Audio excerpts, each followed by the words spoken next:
Bismillahirrahmanirrahim. Assalamualaikum warahmatullahi wabarakatuh. Alhamdulillahil alamin. Alhamdulillazi ala ta'ala qulubina fa asbahna bi ni'mati ikhwana. Asyhadu an la ilaha illallah wa la syarika lah wa asyhadu anna Muhammadan abduhu wa rasuluhu wa la nabiyya ba'da. Qala ta'ala fil kitabil karim, a'udzu billahi minasy syaithanir rajim. Ya ayyuhalladzina amanu kunu qawwamina lillahi syuhada'a bil qist wa la yajrimannakum shana'anu qaumin 'ala alla ta'dilu i'dilu huwa aqrabu lit-taqwa wattaqullaha innallaha khabirum bima ta'malun. Ma'asyiral muslimin wal muslimat rahimakumullah, jamaah salat Isya salat tarawih Masjid Ukhuwah Islamiyah Depok yang dirahmati Allah Ta'ala.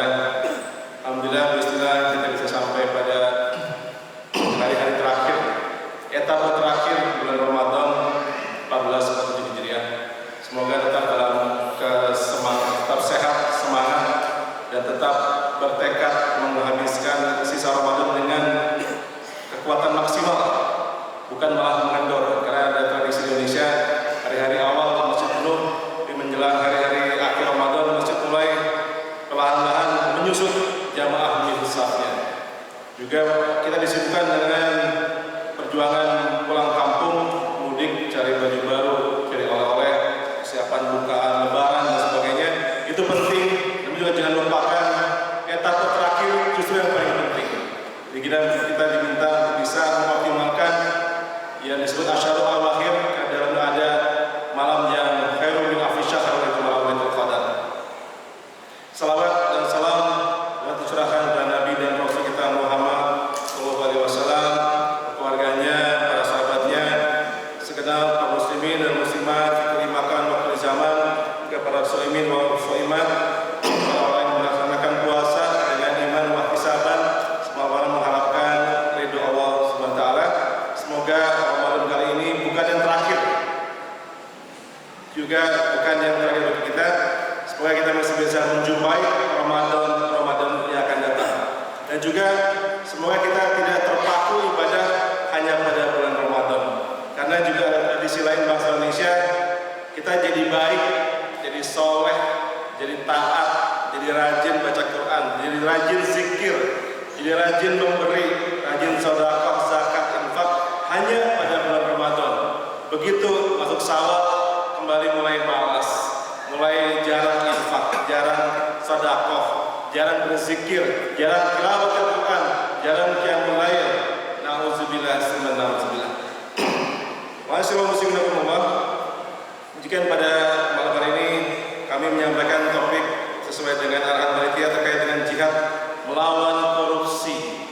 Korupsi adalah kejahatan berat, kejahatan yang sangat serius, disebut the most serious crime, transnational crime, bersifat internasional dan sangat serius. Jadi kita pun harus memerangi juga dengan serius.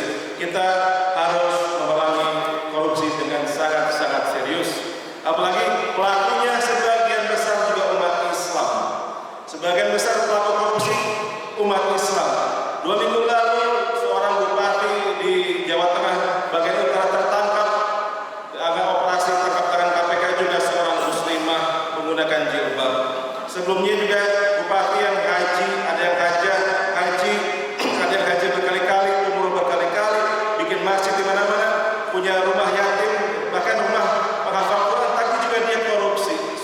Nauzubillah min dzalik. Maka ini yang sangat kita prihatinkan di negeri yang sekarang nomor 2 muslim terbanyak sedunia setelah Pakistan, tapi korupsinya pun kita juara juga. Nauzubillah. Bahkan menurut skor dari Transparansi Internasional, sekarang skor indeks persepsi korupsi Indonesia adalah angkanya di 34, alias termasuk yang jelek. Karena angka paling tinggi adalah 100, angka paling rendah adalah 0. Kita masuk kategori papan bawah, alias lumayan korup. Ini menyedihkan, karena kita bangsa termasuk yang paling banyak muslimnya sedunia, sehingga orang berpikir ketika menjadi muslim harusnya dia anti korupsi dong, harusnya dia anti gratifikasi dong, harusnya dia anti menyuap dong, harusnya dia anti dengan perbuatan yang manipulatif, menyuap dan sebagainya. Ternyata kenyataannya belum seperti itu. Bahkan di Kementerian Agama pun cukup banyak korupsinya, nauzubillah min zalik. Maka mari kita melaksanakan jihad untuk melawan korupsi. Allah SWT berfirman, A'udzu billahi minasyaitonir rajim, ya ayyuhalladzina amanu kunu qawwamina bil qisti syuhada'a lillah walau 'ala anfusikum awil walidaini wal aqrabin in yakun ghaniyan aw faqiran fallahu aula bihima wa la tattabi'ul hawa an ta'dilu wa in tabu aw tu'ridu fa innallaha kana bima ta'maluna khabira. Artinya, wahai orang-orang yang beriman, jadilah kamu orang-orang yang benar-benar menegak keadilan, menjadi saksi karena Allah, biarpun terhadap dirimu sendiri atau ibu bapak dan kaum kerabatmu. Jika dia kaya atau miskin, maka Allah lebih tahu kemaslahatannya. Maka janganlah kamu mengikuti hawa nafsu karena ingin menyimpang di kebenaran. Dan jika kamu memutarbalikan kata-kata atau enggan bersaksi, maka sesungguhnya Allah adalah Maha mengetahui segala apa yang kamu kerjakan. Kata Allah, wa in tabu aw turidu fa innallaha kana bima ta'maluna khabira. Allah Maha mengetahui apa yang telah kita kerjakan.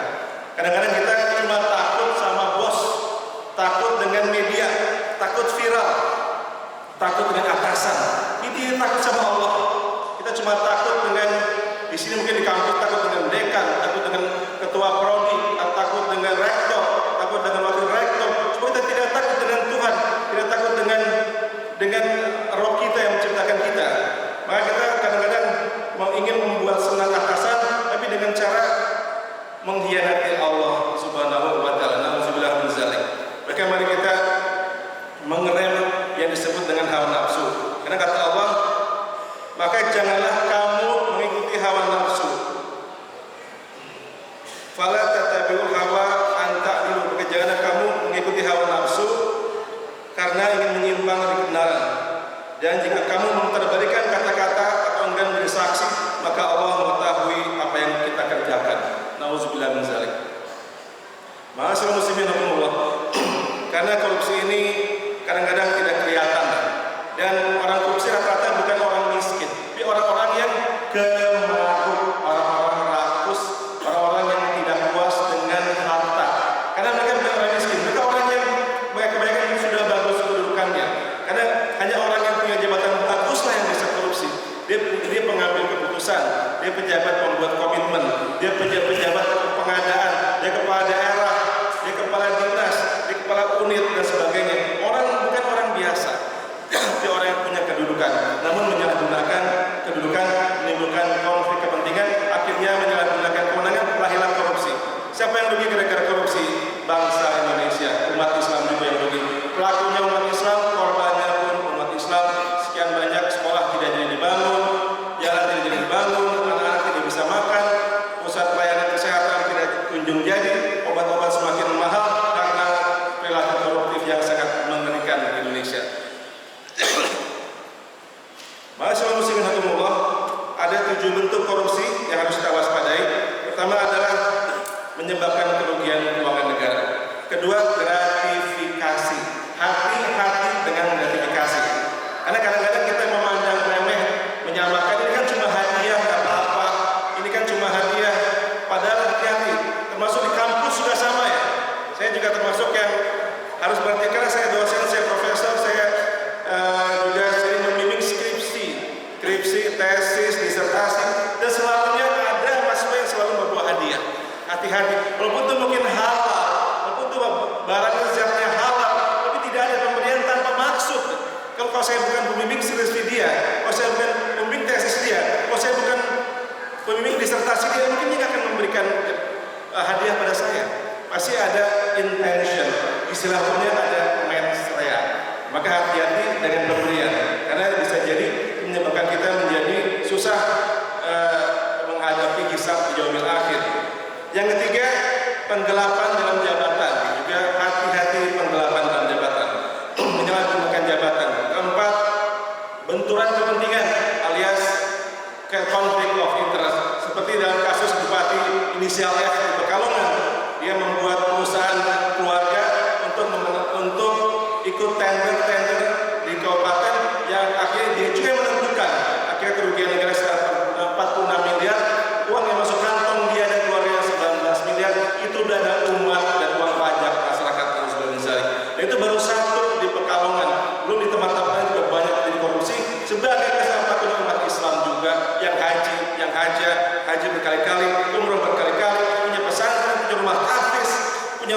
memelihara anak yatim juga, tapi juga korupsi. Nauzubillah min dzalik. Yang kelima, perbuatan curang. Yang keenam, pemerasan alias melakukan pemerasan. Yang ketujuh adalah suap menyuap. Jadi hati-hati dengan namanya gratifikasi dan suap menyuap. Ada kisah menarik dari Khalifah Umar bin Khattab tentang kisah gadis jujur seorang penjual susu. Suatu hari ada seorang gadis yang miskin tinggal bersama ibunya dan mereka kemudian menjual susu. Jadi suatu hari sang ibu mengatakan pada anaknya, "Anakku, campur saja susu itu dengan air supaya jadi banyak dan kita untung besar. Susu kambing atau susu dijeruk campur air maka akan jadi banyak, dijual ke orang yang orang nggak tahu." Kemudian ibu tuh bilang kepada seperti itu. Kata anaknya, "Tidak boleh ibu, Amirul Mukminin melarang kita menyampur susu dengan air." Gadis tersebut menolak permintaan ibundanya dengan lembut. Kata ibunya lagi, "Tapi banyak loh penjual yang berbuat curang seperti itu. Toh Amirul Mukminin juga tidak melihat apa yang kita perbuat." Kata sang ibu dengan polosnya. Tapi apa kata si anak? Ini suatu perbuatan yang luar biasa menunjukkan akidah yang sangat kuat. Kata si anak, "Ibuku yang aku muliakan, meskipun Amirul Mukminin tidak melihat kita, tapi Tuhannya Amirul Mukminin melihat kita. Robnya Amirul Mukminin Umar bin Khattab itu melihat kita. Maka akankah kita taat pada Amirul Mukminin atau di depannya saja lalu membangkang tak kalah kita sendirian?" Kata sang anak antara. Atau dalam kisah lain, fa'ainallah. Maka di mana Allah? Hanya takut sama manusia, tidak takut dengan penciptanya Amirul Mukminin, yaitu Allah Subhanahu wa taala. Fa'ainallah. Maka di mana Allah?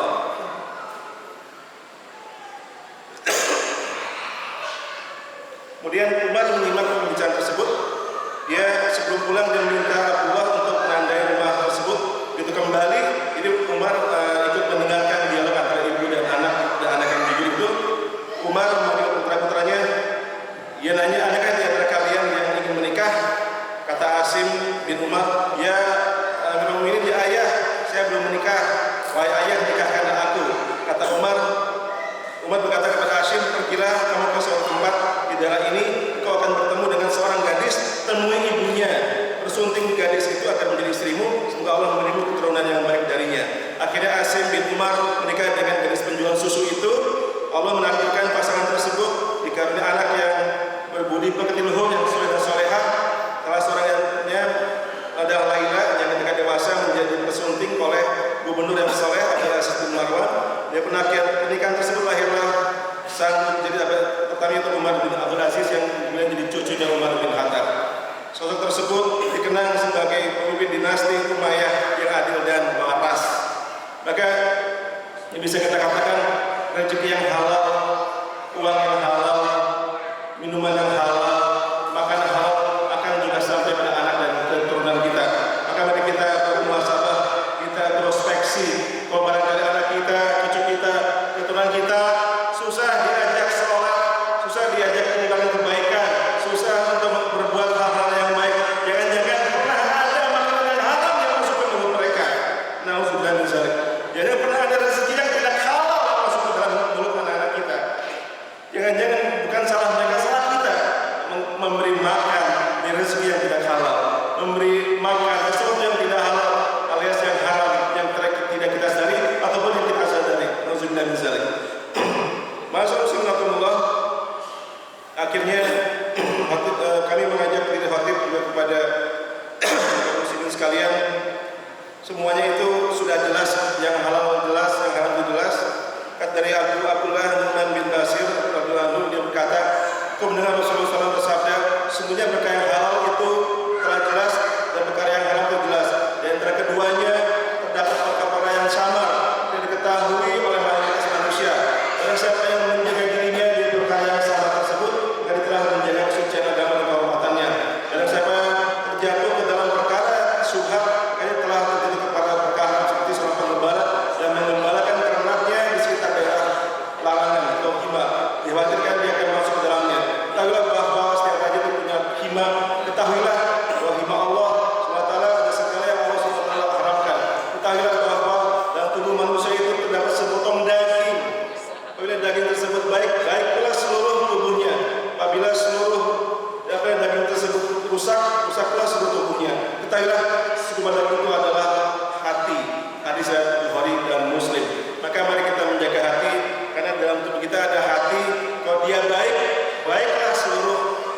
hidupnya dan tubuhnya. Kalau dia buruk, berubah seluruh jasadnya. Maka mari mengontrol makanan yang masuk ke dalam diri kita, keluarga kita, jangan sampai bercampur dengan yang subhat apalagi yang haram, termasuk menghasilkan dari hasil korupsi.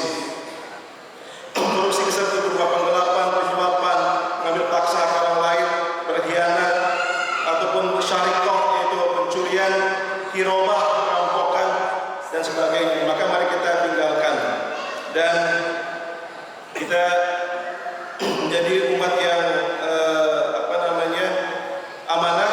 Sudah janji dengan Allah sampaikan pada surat Al-Nisa 58, Al-Baqarah, innallaha ya'murukum an tu'addul amanati ila ahliha wa idza hakamtum bainan nasi an tahkumu bil 'adl innallaha ni'ma ya'izukum bih innallaha kana sami'an basira. Sungguhnya Allah menyuruh kamu menyampaikan amanat kepada yang berhak menerimanya dan menyuruh kamu apabila menetapkan hukum di antara mereka manusia supaya kamu menetapkan dengan adil.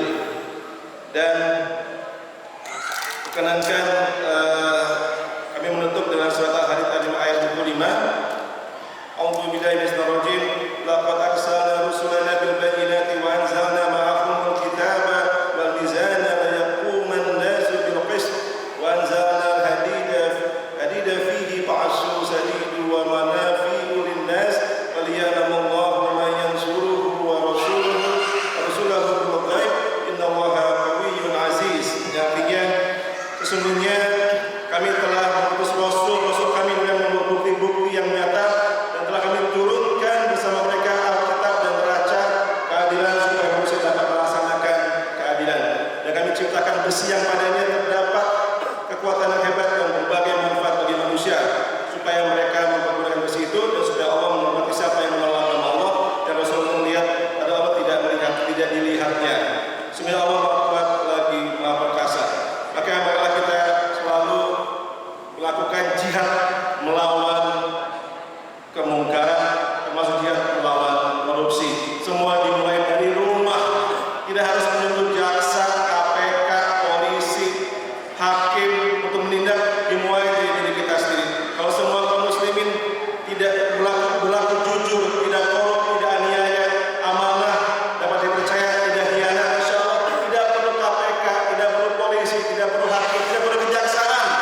Tidak ada, mungkin tidak ada kejahatan lagi di Indonesia. Kita malu negara yang paling bersih, korupsinya justru negara-negara minoritas muslim.